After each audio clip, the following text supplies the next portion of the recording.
Today I'm working with Alanddi Made For Fun. He is a 4-year-old Stockhorse cross Arabian riding pony. We turned Alfie, which is his paddock name, out for a couple of months at the end of the season so that he could grow up, fill out, and literally put some weight on. He also hasn't had a break since he got broken in as a 3-year-old. We've actually worked him pretty hard. Even with the break with COVID, he was still doing virtual showing and virtual dressage. So the break has done him immensely well.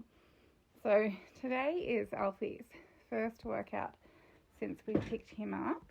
So he was a little feisty this morning when I picked him up and put him on the float, and he had a good run around the paddock. So I thought I'd wait until this afternoon to put him on the long reins and see how he's going. Alfie can be a little bit feisty and does occasionally like to kick up, but for the most part he's pretty well behaved. But it's always better to be safe than sorry, and also I want to bring him back into work slowly, which is why I'm using the cooler lunge training system and putting him on the long reins.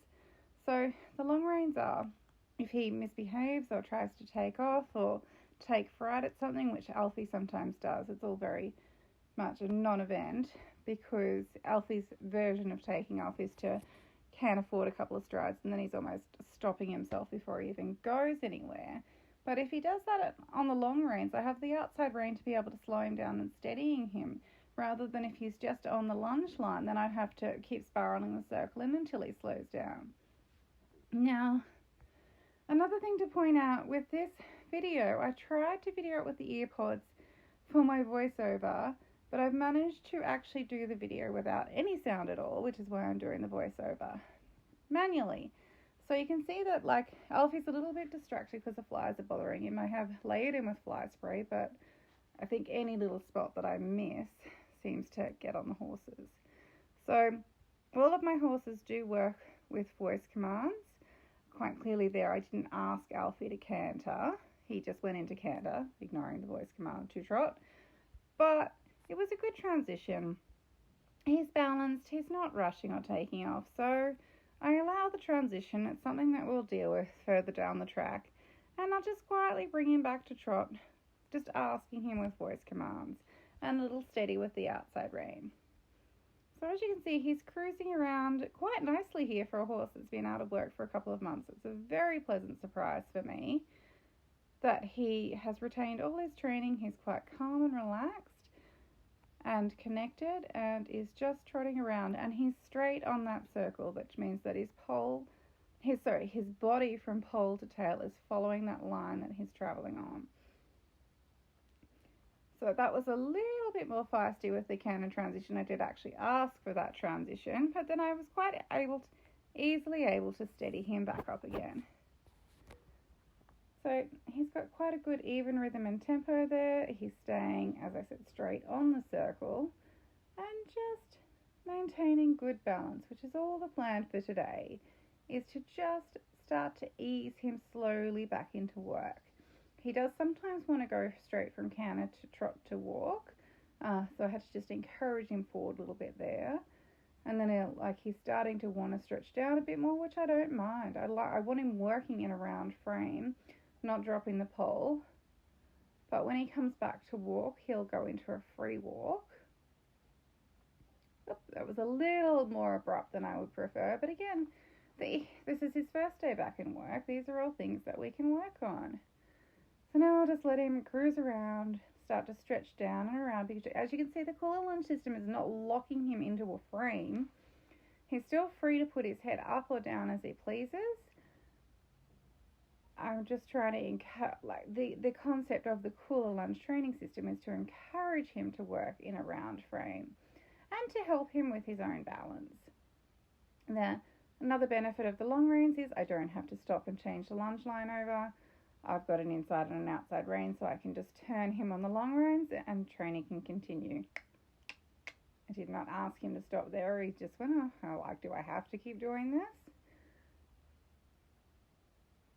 And on this side, he's tending to almost want to flex out a little bit. So I'm having to use a little bit more inside rein and be careful that he's not starting to fall on that inside shoulder so he can flex out. So he's definitely just a little bit stiffer this side and not always straight on that line that he's travelling on. But he's still through and connected and travelling in a nice soft frame. And getting ready to make a transition to trot. That was a little hurried.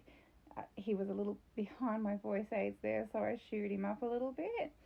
And he actually did go into canter and cruised around for a bit, but the pivo saw something somewhere and went off of us. So there was about 3 circles of canter before I could bring him back, because even though I've got that outside rein, I'm asking him to go forward, so I'm not just going to jump on him if he goes forward quicker than what I want him to do, because he's not doing it to be disobedient.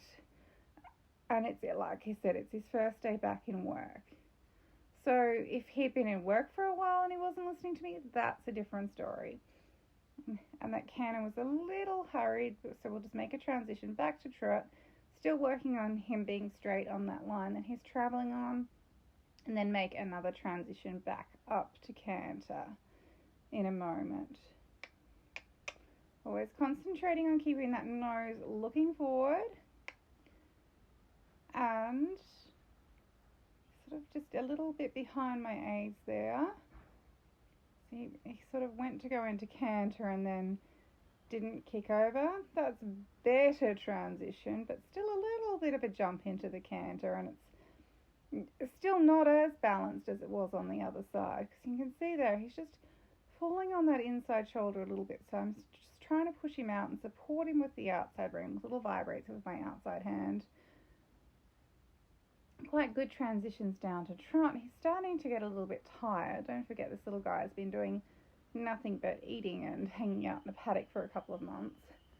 So his fitness levels are pretty low. So we'll just do one more transition. That was better again. That was smoother and calmer. He's looking more straight on that line that he's travelling on now. And then back to trot. Now I'm starting to let him stretch down more, because we're finishing off our workout. As I said at the beginning, I like to keep things short and sweet. So that's, I do not like it when they do that. Yes, yeah, I've shooed him up a little bit with the whip, and he's like, whoop. And I believe that's aimed at a fly, and we have a pause at the gate where he says, I don't really want to keep going. And that's it. So now for his warm down, I'm going to do some liberty work in hand with him and just do some walking around the arena, because it's more interesting for both of us than just having him walk around in circles in a stretchy walk. And that covers our training session with Alfie for today. So if you found this video interesting, please subscribe to our YouTube channel, Cooler Lunch Training System, and watch this space for more training tips.